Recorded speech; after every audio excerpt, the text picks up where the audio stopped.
As per the rule of Ashtanga Yoga, Yama, Niyam, Asan, Pranayam, Dhyan, Dharan, Pratyahar, Samadhi స్థితి వీటిని అలవర్చుకుంటూ మనం main స్టేజ్కి వెళ్ళగలగాలి అంటే ఆహార నియమాలు కూడా అవసరము.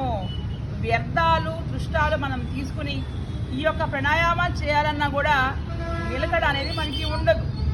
మనం ఎంత ఆహారం తీసుకుంటున్నాము, ఎంత ఖర్చు పెట్టుకుంటున్నాము అనేది కౌంటబుల్.